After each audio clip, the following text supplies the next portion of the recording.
India కూటమికి పశ్చిమ Bengal CM TMC నేత మమతా బెనర్జీ షాక్ ఇచ్చారు. లోక్సభ ఎన్నికల్లో ఒంటరిగానే పోటీ చేస్తామని ప్రకటించారు దీదీ. పంజాబ్లో ఆమ్ ఆద్మీ పార్టీ కూడా ఒంటరిగానే పోటీ చేస్తుందని పంజాబ్ సీఎం ఆప్ నేత భగవంత్ మాన్ తెలిపారు. దీంతో ఇండియా కూటమి నేతలు రంగంలోకి దిగారు. మమత ఇండియా కూటమిలో కొనసాగుతుందని కాంగ్రెస్ నేత జయరాం రమేష్ చెప్పారు.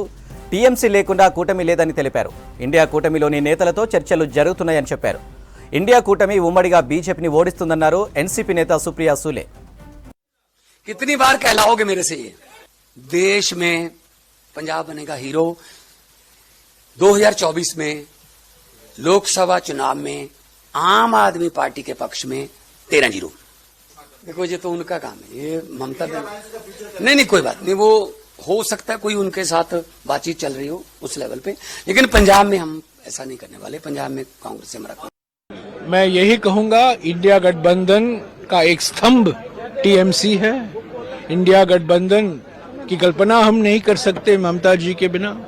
कल हम पश्चिम बंगाल में प्रवेश कर रहे हैं, सीट शेयरिंग की बातें चल रही हैं और कुछ ना कुछ रिजल्ट निकलेगा जो सभी को संतुष्ट रखेगा।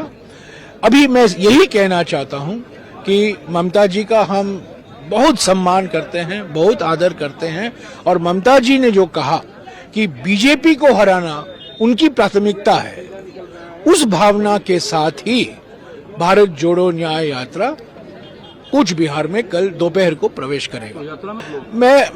मेरे स्तर पर नहीं दिया जाता। मेरी जानकारी के अनुसार कांग्रेस अध्यक्ष हैं, राहुल जी हैं, हमारे प्रभारी संगठन हैं, उन्होंने बातचीत की होगी, जरूर बातचीत की होगी।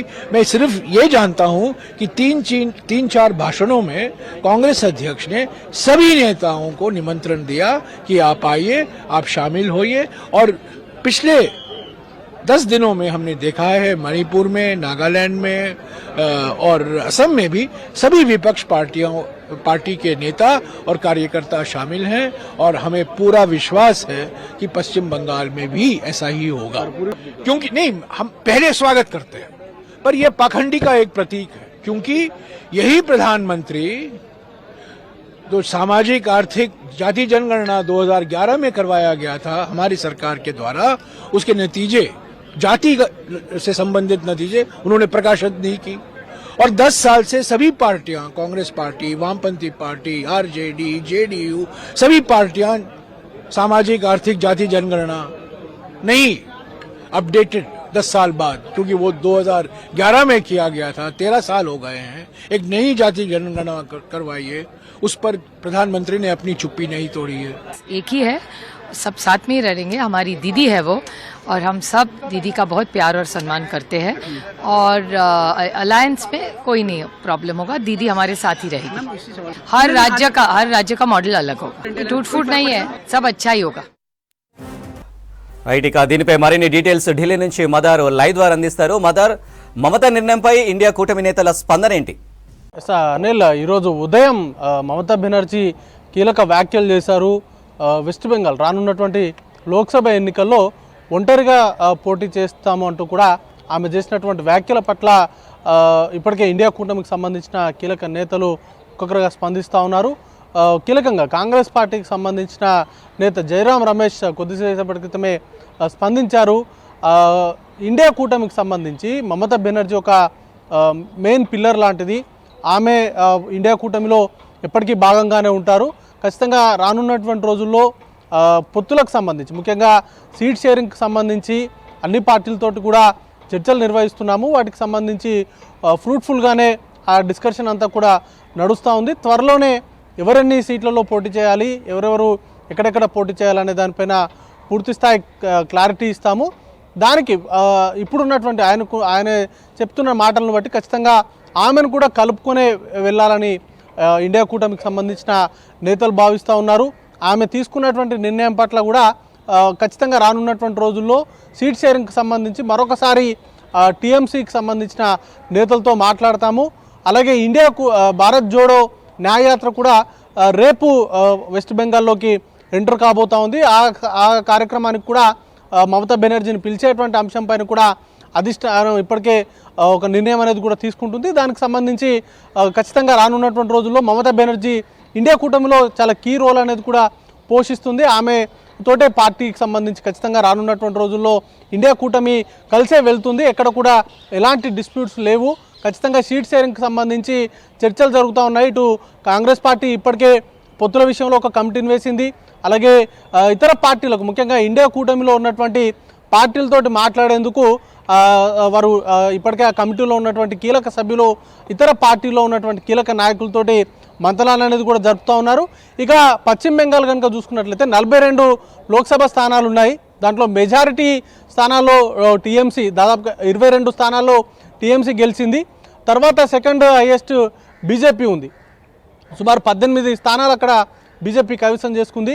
ఈసారి ఎట్టి పరిస్థితుల్లో బీజేపీకి అవకాశం ఇవ్వద్దు, ఎట్టి పరిస్థితుల్లో బీజేపీని ఓడించడమే తమ లక్ష్యం కాబట్టి ఈసారి పశ్చిమ బెంగాల్లో ఒంటరిగానే పోటీ చేస్తామంటూ కూడా ఉదయం మాట్లాడారు. దానిపైనే ఇప్పుడు ఇండియా కూటమికి సంబంధించి చర్చ అంతా నాయకులంతా కూడా అది హాట్ టాపిక్గా మారింది. ఎందుకు అలాంటి కామెంట్ చేశారనే దానిపైన ఒకవేళ సీట్ షేరింగ్కి సంబంధించి ఏదైనా పుస్కలేదా లేకపోతే వాటికి సంబంధించినటువంటి అంశాలపైన కూడా క్లారిటీ అయితే రావాల్సి ఉంది. మరొక పార్టీకి సంబంధించిన కీలక నేత మరొక ప్రకటన కూడా చేశారు. ఆమ్ ఆద్మీ పార్టీ కూడా పంజాబ్ రాష్ట్రంలో ఒంటరిగా పోటీ చేస్తుందంటూ కొద్దిసేపటి క్రితమే ఆయన కూడా ప్రకటించారు. అక్కడ 13 స్థానాలు ఉన్నాయి. గతంలో కాంగ్రెస్ పార్టీ అక్కడ మెజార్టీ స్థానాలు అనేది కూడా కైవసం చేసుకుంది. 8 స్థానాల్లో అక్కడ కాంగ్రెస్ పార్టీ ఎంపీ స్థానాలు గెలిచింది. ఆ తర్వాత జరిగినటువంటి పరిణామాలతో అక్కడ స్థానికంగా రాష్ట్ర ప్రభుత్వం ఆమ్ ఆద్మీ పార్టీ అక్కడ ప్రభుత్వాన్ని ప్రస్తుతం ఫామ్ చేసింది. ఇప్పుడు అక్కడ జరుగుతున్నటువంటి లోక్సభ ఎన్నికల్లో కూడా జరిగేటువంటి లోక్సభ ఎన్నికల్లో కూడా తాము ఒంటరిగా పోటీ చేస్తామంటూ భగవంత్ మాన్ సింగ్ ఇప్పటికే ప్రకటించారు. అయితే కేంద్ర నాయకత్వానికి సంబంధించి మాత్రం కొంత భిన్నమైనటువంటి వాతావరణం ఉంది. ఢిల్లీలో పోటీ చేసేటువంటి విషయంలో కావచ్చు లేకపోతే ఆమ్ ఆద్మీ పార్టీతో పొత్తు విషయంలో కావచ్చు చర్చలు నడుస్తూ ఉన్నాయి. ఇప్పటికే 2 సార్లు కాంగ్రెస్ పార్టీకి సంబంధించిన నేతలు ఆమ్ ఆద్మీ పార్టీకి సంబంధించిన నేతలతో మాట్లాడారు. స్వయంగా అరవింద్ కేజ్రీవాల్ మల్లికార్జున ఖర్గే నివాసానికి వెళ్ళారు. ఆ రోజు ఖర్గేతో పాటు రాహుల్ గాంధీ కూడా ఆ సమావేశంలో ఉన్నారు. ఇక్కడ జరుగుతున్నటువంటి సీట్ షేరింగ్కి సంబంధించి పోటీ చేసేటువంటి అంశం విషయంలో కూడా 2 పార్టీలు కూడా సానుకూలంగానే స్పందించాయి. ఎక్కడ కూడా డిస్ప్యూట్ లేదు. కానీ పంజాబ్ విషయంలో మాత్రం భగవంత్ మాన్ సింగ్ ఒంటరిగా పోటీ చేస్తామంటూ ప్రకటించారు. దీనిపైన ఆమ్ ఆద్మీ పార్టీ ఏ విధంగా స్పందిస్తుందో చూడాల్సి ఉంటుంది.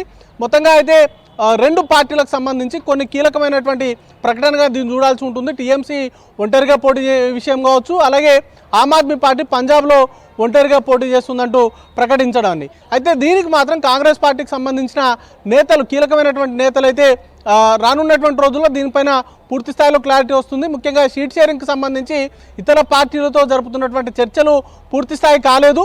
పూర్తి స్థాయిలో ఆ చర్చలు ముగిసిన తర్వాత ఎవరెవరు ఎక్కడెక్కడ పోటీ చేయాలి, ఎవరెవరికి ఎన్నెన్ని సీట్లు ఇవ్వాలి అనే దానిపైన క్లారిటీ వస్తుంది. ఆ తర్వాత ఇలాంటి స్పర్ధలేవి ఉండవు.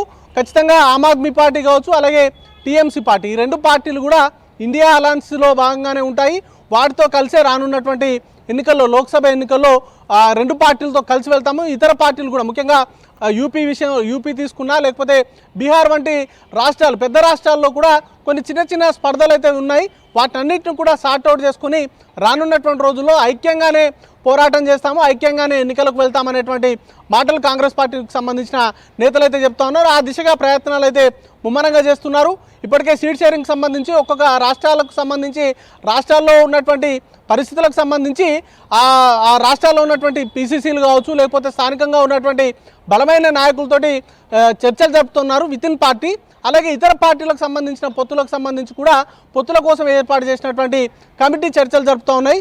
ఈ చర్చలన్నీ ముగిసిన తర్వాత ఈ స్పర్ధలన్నీ తొలగి ఖచ్చితంగా రానున్నటువంటి లోక్సభ ఎన్నికల్లో ఉమ్మడిగానే వెళ్లాలనేటువంటి దిశగా కాంగ్రెస్ పార్టీ ఆలోచనలు చేస్తుంది. ఆ దిశగానే వారి ప్రయత్నాలు కూడా ఉంటాయంటూ కూడా స్పష్టం చేస్తూ ఉన్నారు. Anil. Right mother, thank you.